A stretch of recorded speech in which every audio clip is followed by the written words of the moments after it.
Energy transition. So you know these two simple words probably carry one of the biggest, or if not the biggest challenge that mankind faces today. Without energy, the world stops. There is no life. And it had stopped here last week for a few hours. And I'll talk a little bit about that later on in my speech. You'll see about it. So my name is Pedro, as Bill was saying. I graduated in electrical engineer more than 20 years ago. I started working in the telecom business, then it was getting too boring on the telecom business, so I jumped to energy. And currently, as Bill said, I'm working in Siemens Energy, heading business development here in Portugal. And I also would like to take the opportunity to thank the organization for having me here, and especially to Rui Silva, your colleague from Linar, that invited me first.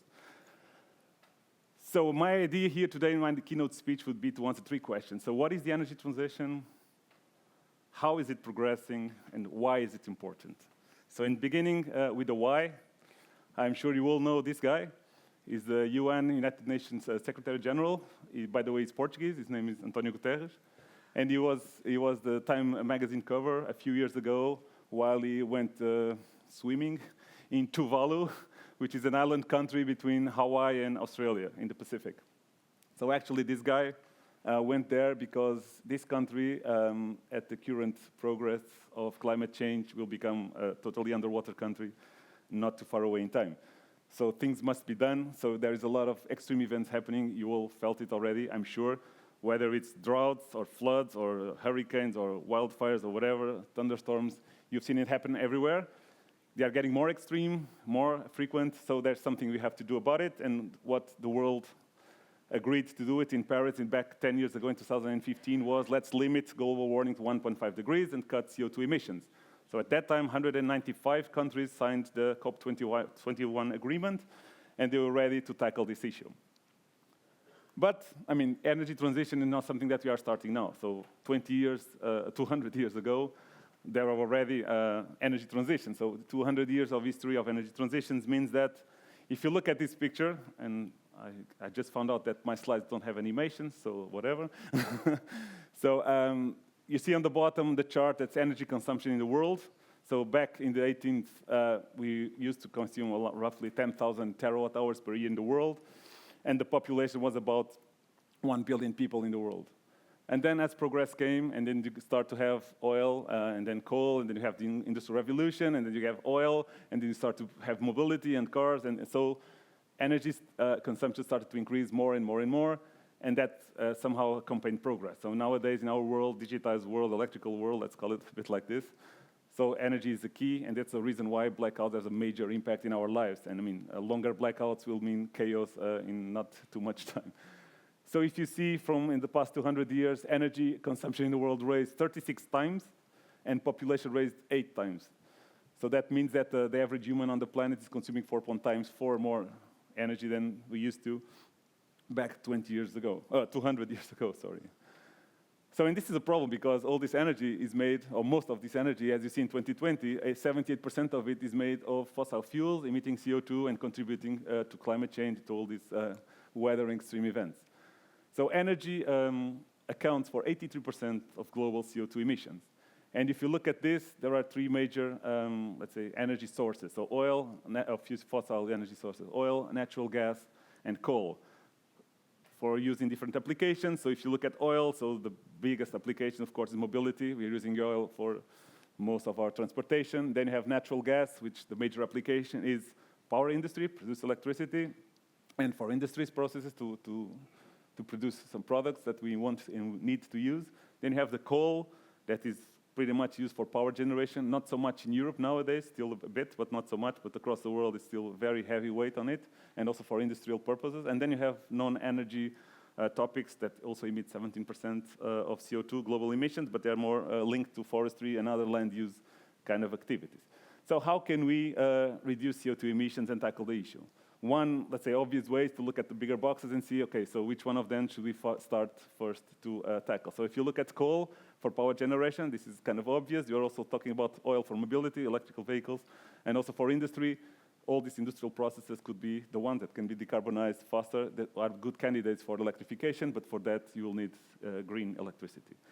And that's why the Portuguese government came up with a strategy recently to have, I mean 5 years ago or something, 80% of electricity coming from renewables in 2026. And the good news is last year we were almost there, and this year you'll see it, we are already there. Let's see how it goes till the end of the year. To double renewables capacity by 2030, capacity of generation with using renewables, and this means basically solar, wind, and hydro, these three major sources, and commit to be carbon neutral as a country by 2045, which is 5 years in advance of what is the, let's say, global commitment from most of the countries. So in Portugal, we have this target for 2030, so 5 years from now, double wind capacity. Now we currently have 6 gigawatts, having 12, multiply solar by 4. I think it's an interesting target. Let's see how it goes. And then our use of electricity has an energy vector almost doubled, so from 50 terawatt hour to 90 plus terawatt hour by 2030. So this is one of the ways to decarbonize and meet these targets. And if you look at the chart on the right side, so you see these are the numbers from this year. So I just got it recently from April. Accumulated amount of renewables in the systems from different countries. And on the right side of the bar, it's the April figure. So you see Portugal, it's currently, as of today, third country in Europe with most incorporation of renewables, behind Norway and Denmark. And if you see Norway, it's almost 100%, 90% hydro and a bit of wind. Denmark has a lot of wind, and Portugal has this kind of balance between hydro, wind, and a little bit of solar, which is increasing a lot. And then you see other countries, for example, France or Italy. France relies a lot on nuclear power plants, so of course it doesn't have that much renewables, although there's some discussion if nuclear is renewable or not. And then Italy also has a lot of gas-fired power plants, so still hanging on to fossil. They are pushing and trying to invest, but so far they are still lagging a little bit behind. So having said that, having a lot of renewables, it's good as its benefits. Of course, it has also its challenges to ensure that the system still works, and I'll get to that. But one of the advantages is that if you have a lot of energy, you have surplus of energy, so the prices will tend to go down. So if you see across Europe, Portugal, and also in Spain, we have one of the lowest energy costs in Europe, averaging 16% below EU 27. So this means that this is very interesting for industries and for data centers, in this case, to establish themselves in countries where energy is cheaper. We used to say in the past that you just set up the industry and then you find out how to power it. Nowadays, you find out where the power is cheap and then you put their industry there. So that's how we're having a lot of investments coming from abroad to Portugal nowadays and also to Spain, namely data centers and others. If you see hydrogen, storage, all these players want to establish some kind of facility in Portugal because of these reasons. So reliable power, green power, and cheap power. So data centers is one of the interesting topics, probably relating more to the audience here today. So we have recently received this news from Portugal Data Center Association. So 12 billion in data center investments are foreseen here in Portugal for the next year. So 5 years, I guess. So that's a lot of investment, that's a lot of data centers, as long as you have enough grid to also connect all that, or additional energy solutions to power the data centers. So this picture here is the real data center. It's in Sines. I don't know if you heard about it. It's like 150 kilometers south of Lisbon. It's the largest data center in Europe as of today being built, 1.2 gigawatts, which is by far the largest energy consumer in Portugal. So it will be over this metal industry and chemical industry, all that. It will be a data center. And it's owned by Start Campus. We are also working together with them and pushing on the energy solution science, and we are receiving much more requests for different data centers here in Portugal.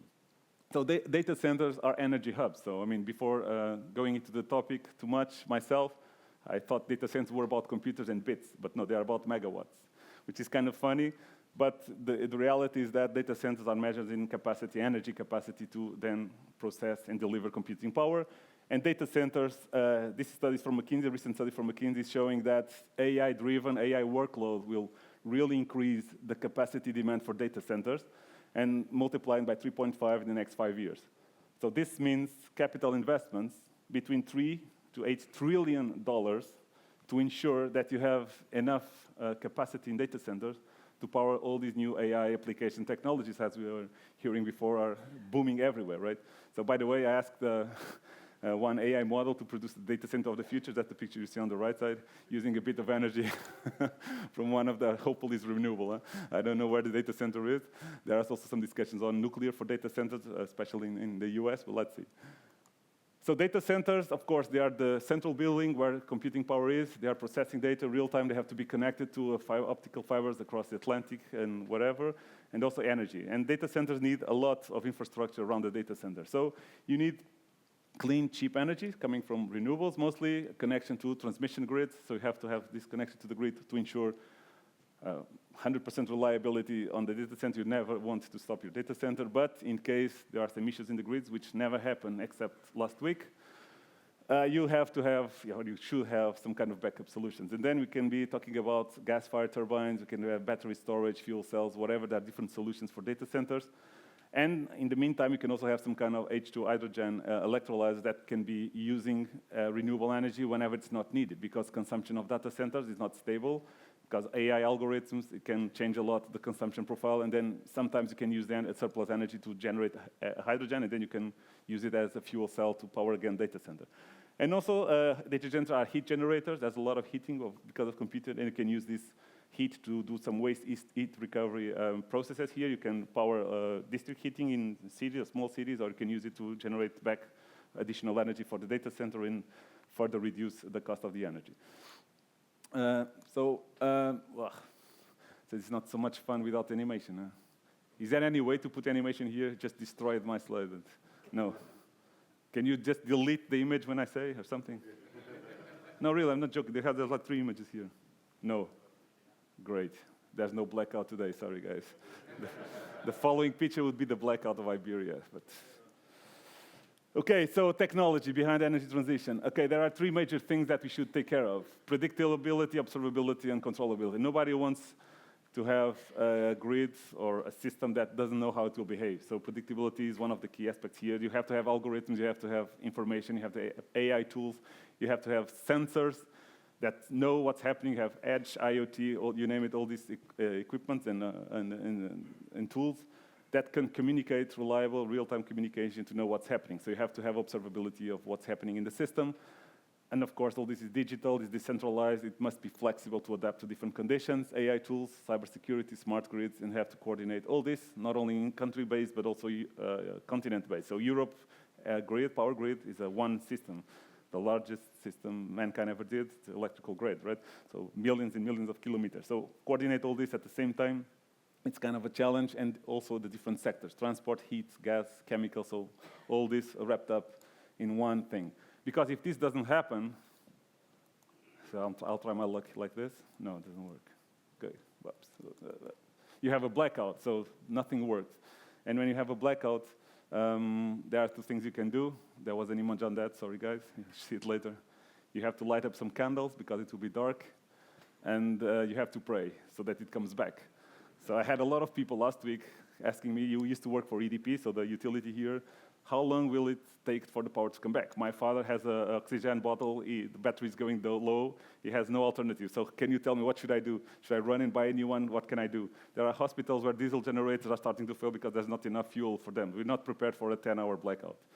So this is one of the reasons why we have to ensure that the system is reliable, works all the time. We need all these different components to work in one single way to ensure that you have a reliable system here. So Siemens Energy, as a global company, has a very broad portfolio. Just my 2 cents on Siemens Energy. So we were doing generation, infrastructure, industry, all these different areas here, which is kind of interesting for somebody that wants to do a more comprehensive and holistic project on the energy side, because it goes from generation to consumption. So we are responsible for generating like 1/6 of the world energy nowadays, present in more than 90 countries, 100,000 plus employees. So last time I checked, 2 days ago, 104,000, I think.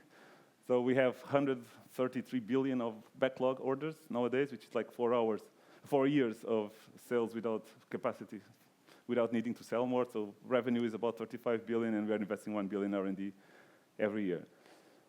So coming up to the end, so this is the slide also, without animation. So this used to be the last one, but okay. So I asked also another AI model, which is probably not one of the most famous ones, but give me a quote on the energy transition. This is inspiring. And then I came out with this, and I thought, oh, this is interesting. It's getting better than the famous guys that were doing quotes. So energy transition is not just about a shift in how we produce power in the world.